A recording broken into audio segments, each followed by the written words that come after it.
Through my own experience in the healing journey, and also now being a naturopathic doctor and as a mindset and relationship coach, I see that people don't always want to heal, even if they're aware of it. And especially if they are aware of their weaknesses, of their flaws, of their areas where they need to grow, and they don't choose to do that, then they are making a choice about staying exactly where they are. And if you have somebody in your life who you just wish would change, if they just did this or that, or worked on themselves, or had some more self-awareness and could actually hear you and communicate with you, then everything would be perfect. But they don't do that, and so things stay the same, well then this video is for you. One thing that you need to know is if you have this person in your life and they are consciously choosing not to change, not to get better, but you are staying in that relationship, you're still allowing them to be a part of your world, not from an ego standpoint, but that you're giving them energy that they are not reciprocating, then that means you are also consciously choosing to stay in an unhealthy situation, an unhealthy relationship. And it is so common, especially if you tend to be codependent, if you tend to have an anxious attachment style, for you to want to be there for them and want to help them and just help them change to be the person that, or partner that you want them to be.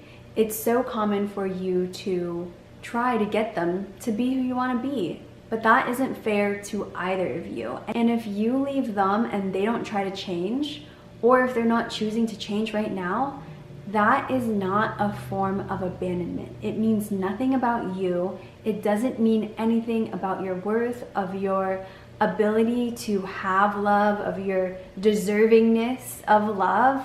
None of that is true. It is up to the individual person to decide whether they are going to change. And changing for somebody else is never truly a good reason to change. People only change because they want to. People only get help and heal because they want to. If they're changing or trying to do the work simply because they want to make somebody else happy, then the real change isn't going to happen. So 2 things that are vital for you to recognize is 1, that people only change when they want to change, and it must come from inside them.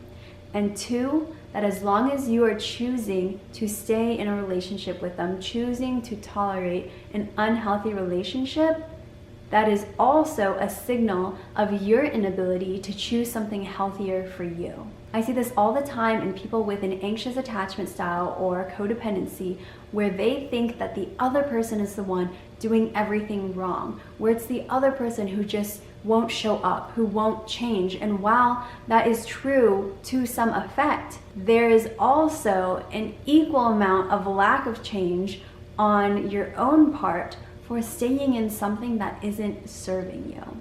People change when they want to change, and I say this with so much love and so much empathy for you. That is also true for you.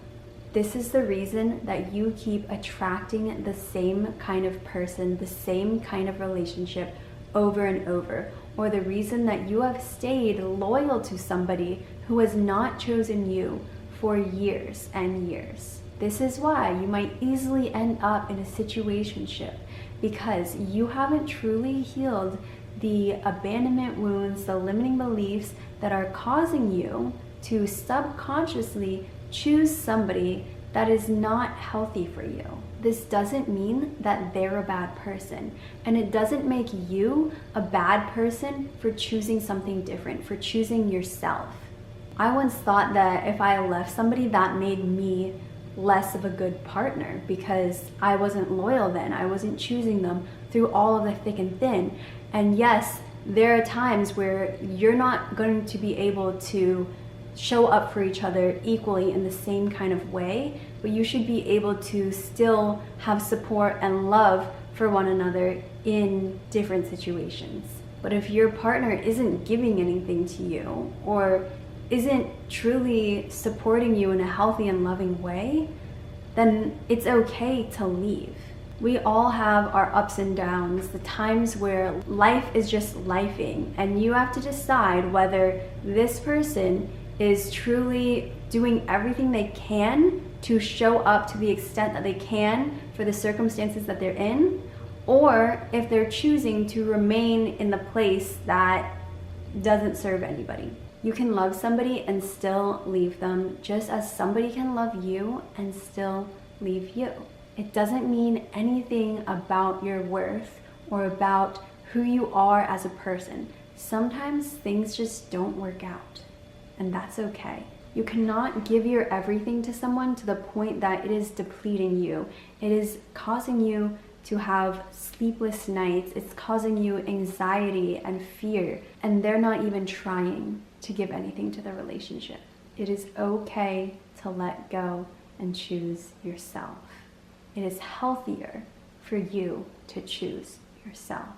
And unfortunately, it's hard having to be the one to teach that lesson.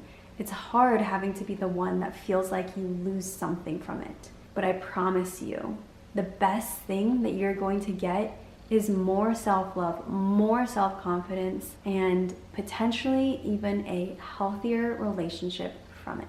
And definitely, as long as you do the work, you'll have a healthier relationship with yourself. My name is Dr. Lilli. I help you heal from breakups and toxic relationships. If you're interested in working with me, you can schedule a free consultation. The link is down below. If you found this video helpful, please give it a like and subscribe, and I will see you next time.